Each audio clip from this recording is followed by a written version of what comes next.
Halo semuanya, perkenalkan nama saya Panema Desita Naraswari, nomor induk mahasiswa 20156441114, nomor 19, kelas 1F, Prodi D4 Akuntansi Manajerial.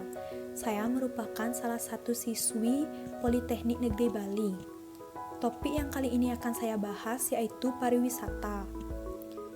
Dengan materi-materinya yaitu pengertian pariwisata, jenis-jenis wisata, wisatawan, sarana pendukung pariwisata, dampak pariwisata, sektor pariwisata, partisipasi masyarakat, dan jumlah kunjungan wisma.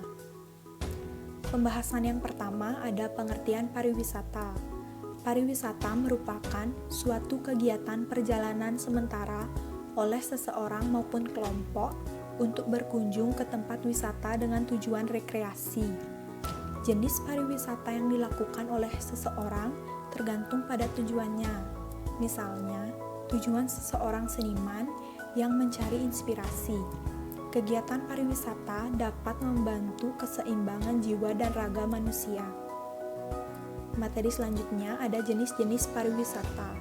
Jenis pariwisata yang pertama ada wisata bahari, yang kedua ada wisata budaya, yang ketiga ada wisata sejarah, yang keempat ada wisata rekreasi, yang kelima ada wisata pendidikan, yang keenam ada wisata olahraga, yang ketujuh ada wisata belanja, yang kedelapan adalah wisata kuliner.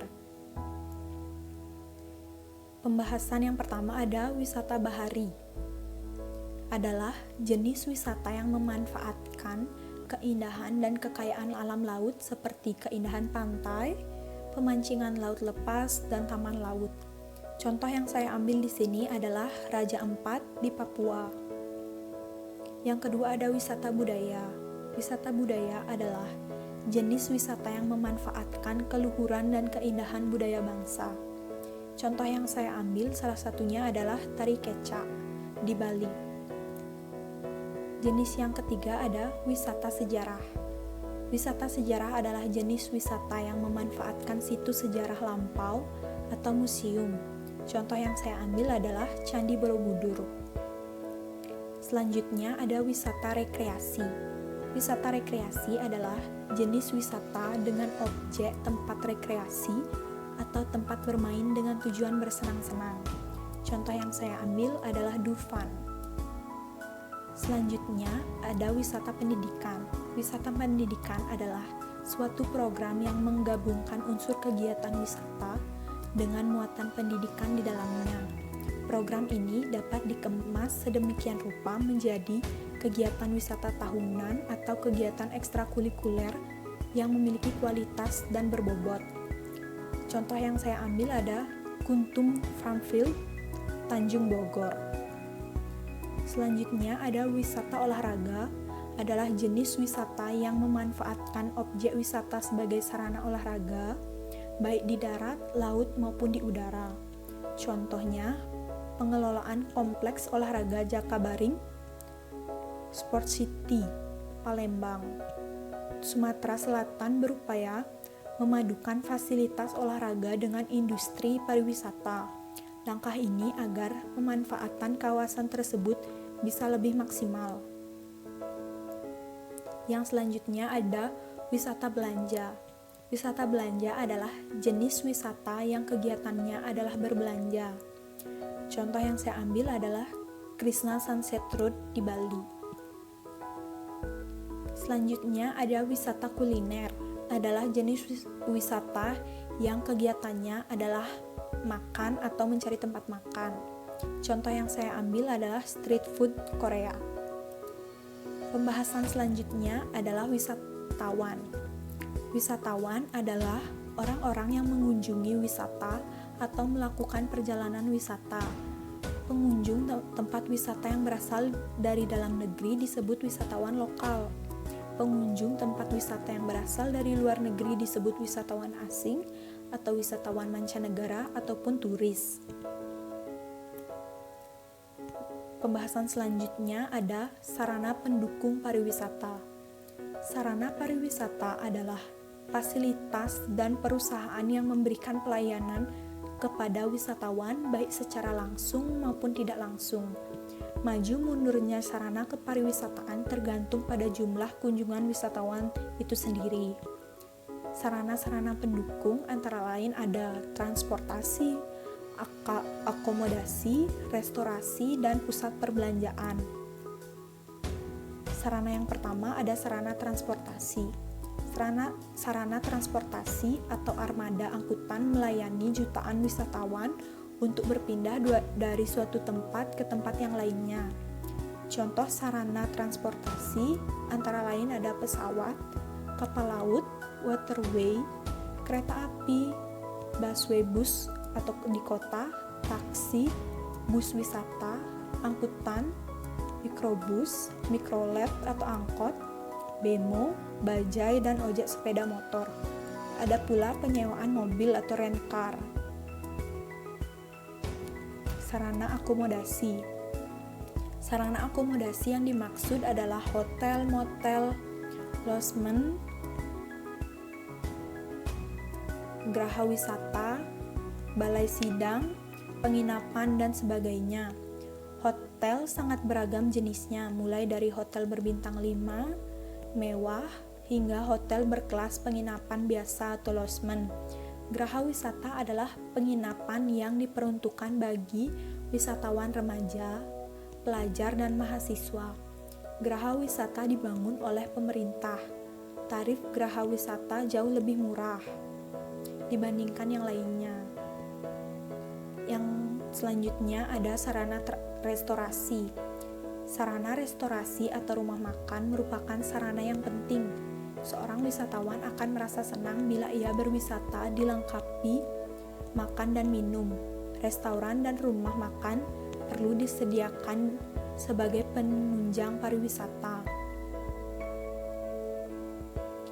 Yang selanjutnya ada pusat perbelanjaan. Pusat perbelanjaan bertujuan untuk melengkapi kegiatan wisata. Pusat perbelanjaan ada banyak dikunjungi turis dengan tujuan yang berbeda-beda. Ada yang membeli kebutuhan, ada yang sekedar melihat-lihat, dan ada yang juga bertujuan mendapat cindera mata. Dampak pariwisata. Materi ini ada dua, yaitu dampak positif dan dampak negatif. Yang pertama ada dampak positif, manfaat yang diperoleh bagi daerah wisata atau pariwisata dan negara. Yang pertama ada daerah tersebut menjadi ramai. Yang kedua, memengaruhi kegiatan ekonomi rakyat. Yang ketiga, mengurangi pengangguran. Yang keempat, sumber pendapatan yang potensial. Selain dampak positif, ada dampak negatif, yaitu daerah negatif bagi masyarakat sekitar objek wisata antara lain, remaja cenderung meniru perilaku wisatawan. Yang kedua, ada kemungkinan para penjahat menyusup ke kawasan objek wisata. Materi selanjutnya ada sektor pariwisata. Bagi negara, sektor pariwisata merupakan sumber pendapatan negara yang potensial. Sektor pariwisata termasuk salah satu pendapatan negara sektor non-migas. Pendapatan tersebut antara lain yang pertama adalah pembayaran visa wisatawan, yang kedua pembayaran pajak, yang ketiga ada distribusi wisata, yang keempat adalah pajak yang dibayar. Kita lanjut ke materi selanjutnya, ada partisipasi masyarakat. Partisipasi masyarakat merupakan bagian yang sangat strategis di dalam pengembangan seluruh industri pariwisata. Partisipasi didefinisikan sebagai peranan seluruh pihak dapat membentuk dan terlibat dalam seluruh inisiatif pembangunan. Oleh sebab itu, pembangunan yang partisipatif merupakan pembangunan yang melibatkan peran aktif masyarakat dalam seluruh keputusan substansial yang berkenaan dengan kehidupan mereka. Secara harafiah, partisipasi dapat diartikan sebagai ikut sertanya seseorang atau kelompok dalam suatu kegiatan tertentu, sedangkan partisipasi warga adalah suatu bentuk keikutsertaan langsung warga dalam pembuatan kebijakan dan pengambilan keputusan yang memengaruhi kehidupan mereka. Partisipasi masyarakat menggambarkan bagaimana terjadinya pembagian ulang kekuasaan yang adil atau redistribution of power antara penyediaan kegiatan dan kelompok penerima kegiatan. Partisipasi masyarakat sesuai dengan gradasi, derajat, wewenang, dan tanggung jawab dapat dilihat dalam proses pengembalian keputusan. Arnstein pada tahun 1969 menyatakan bahwa partisipasi masyarakat identik dengan kekuasaan masyarakat, atau citizen participation is citizen power. Partisipasi masyarakat bertingkat sesuai dengan gradasi kekuasaan yang dilihat dalam proses pengambilan keputusan. Menurut Arnstein, tahun 1969 terdapat 8 tingkatan yang menggambarkan partisipasi. Tangga yang pertama ada manipulasi atau manipulation, dengan hakikat kesertaan, permainan oleh pemerintah, tingkat pembagian kekuasaan, tidak ada partisipasi. Yang kedua ada terapi. Hakikat keserataan, sekedar masyarakat agar tidak marah atau sosialisasi. Tingkat pembagian kekuasaan, tidak ada partisipasi. Yang ketiga ada pemberitahuan atau informing. Hakikat kesertaan, sekedar pemberitahuan searah atau sosialisasi. Tingkat pembagian kekuasaan, sekedar justifikasi agar mengiyakan. Yang keempat ada konsultasi. Hakikat kesertaan, masyarakat didengar tetapi tidak selalu sarannya digunakan. Tingkat pembagian kekuasaan, sekedar justifikasi agar mengiyakan. Yang kelima ada penentraman. Hakikat kesertaan, sarana masyarakat diterima tapi tidak selalu dilaksanakan. Tingkat pembagian kekuasaan, sekedar justifikasi agar mengiyakan.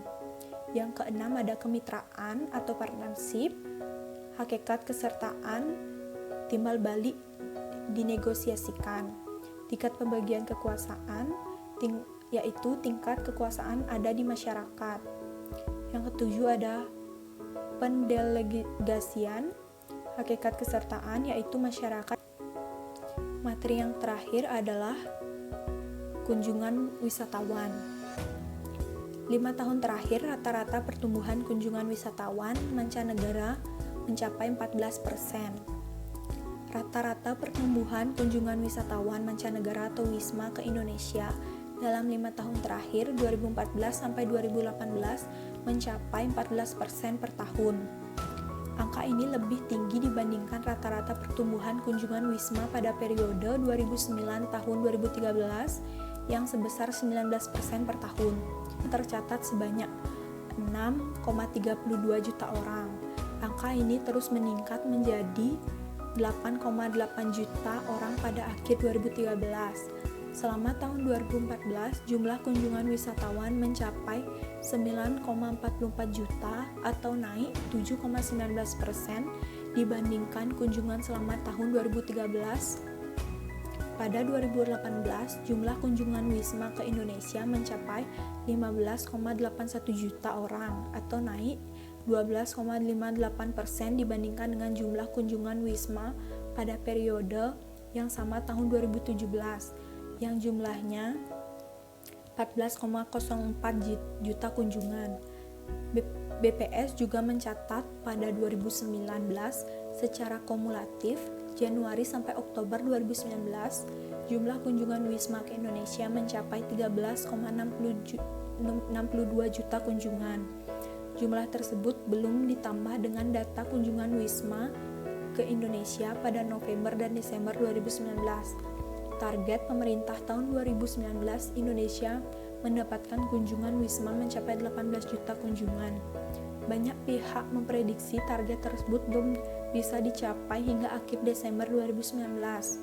Sejumlah sektor penyebab yang dapat dikemukakan antara lain masih kurangnya infrastruktur, kerap terjadinya bencana di sejumlah daerah, serta agenda politik nasional pada 2019, yaitu melaksanakan pemilihan umum.